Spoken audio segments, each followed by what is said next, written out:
Constantin a pensé qu'il pourrait utiliser l'énergie de tous ces chrétiens qui avaient réussi à survivre à la torture pour réformer et reconstruire l'Empire. Si l'on ne peut pas les battre, rallions-les.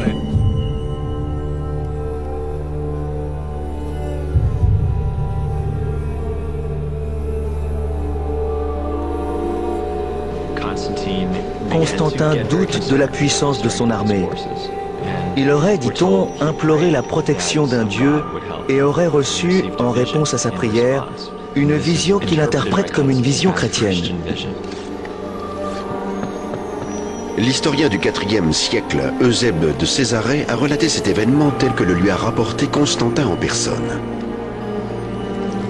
Il affirmait qu'il avait vu dans l'après-midi, lorsque le soleil baissait, une croix lumineuse au-dessus du soleil, avec cette inscription en grec « Vainquez par ce signe ».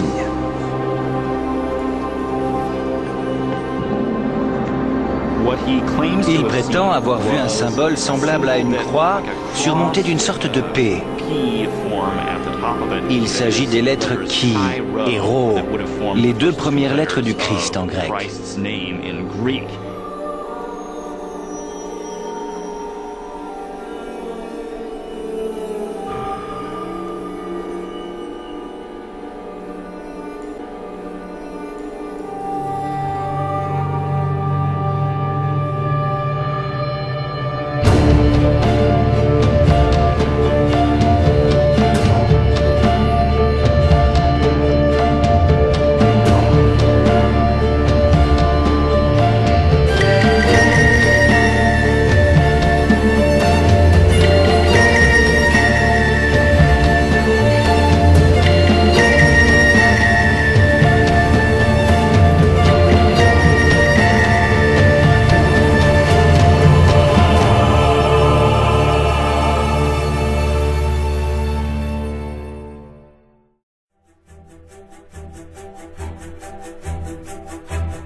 C'est d'autant plus vrai qu'à cette époque, Constantin commence à s'attribuer des titres très intéressants.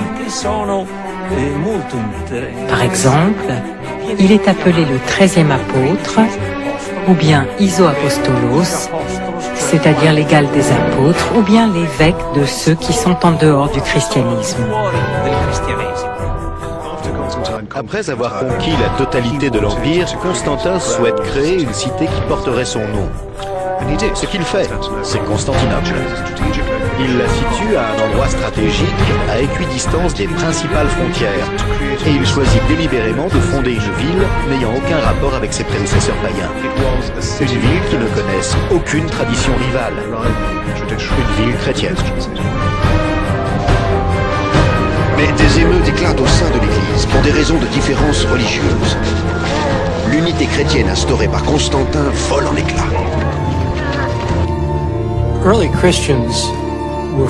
Les premiers chrétiens étaient confrontés à un dilemme théologique.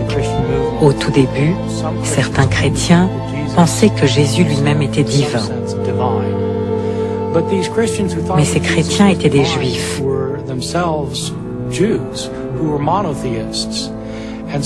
Aussi, la question se posa immédiatement. Si Jésus est Dieu, quelle est sa relation avec Dieu le Père? Les chrétiens ont-ils deux dieux? Constantin se rend compte qu'il y a des divisions dans l'Église et des divisions doctrinales. Et ça, c'était pas prévu. Et il décide de reconstituer l'unité doctrinale de l'Église, parce que justement il a besoin de cette unité doctrinale comme soutien idéologique de l'unité politique de son empire. Donc il va convoquer le concile de Nicée, premier grand concile œcuménique, dans ce but-là. Au fond, ça lui est égal de savoir qui va l'emporter. Mais il y a un mot d'ordre, c'est « mettez-vous d'accord ». Pressé de trouver une solution au conflit, Constantin demande aux représentants de l'Église de faire cesser cette controverse sanglante. Il réunit donc un concile de plus de 300 évêques dans la ville de Nicée. Il les charge d'arriver à une définition commune du credo chrétien.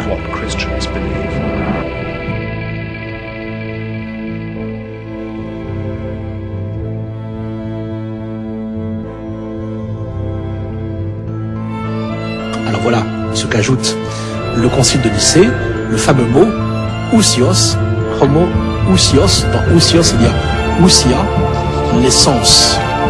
Ça vient du verbe être en grec, eimi. C'est un mot philosophique, difficile à traduire en fait, de même substance, de même essence que le Père. Certains vont dire, plutôt que homo ousios, il faudrait mieux mettre homo iousios. Non pas d'une essence homos, absolument identique, mais une essence homoios, semblable, comparable. D'autres vont dire c'est pas la peine de garder le mot ousia, qui est un mot trop peu biblique, trop philosophique. Il vaut mieux l'enlever et dire simplement que le Fils est homoios. Au Père, il est semblable. Mais certains vont refuser complètement l'égalité et dire que le Fils est dissemblable, anomaios. Anomaios. En grec avec le alpha privatif.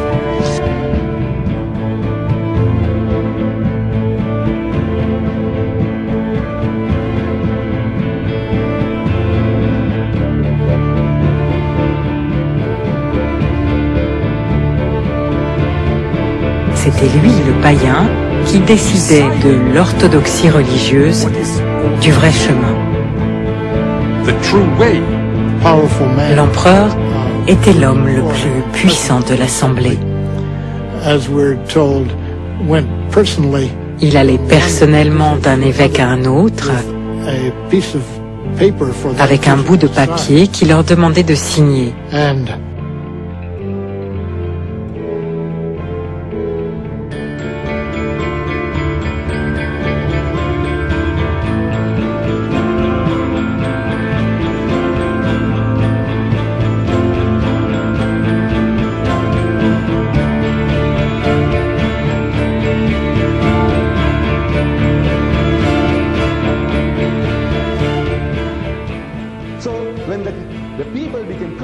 Under Constantine, they accepted that birthday of the Son as the birth of the Son of God, in inverted commas.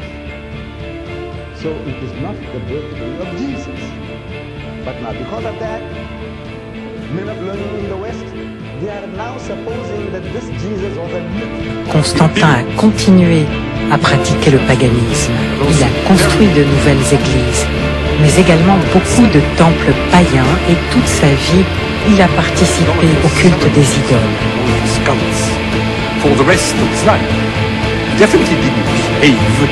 Il ne s'est conduit ni comme un bon chrétien, ni comme un bon roman.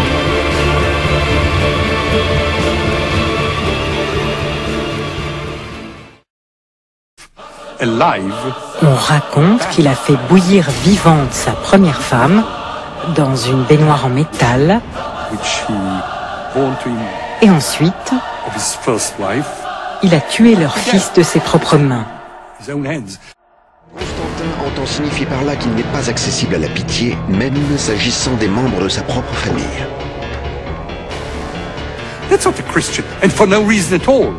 Ce n'est pas très chrétien, et cela probablement pour des raisons politiques. Cela ne l'a pas empêché de présider les conciles, alors qu'il n'était pas chrétien.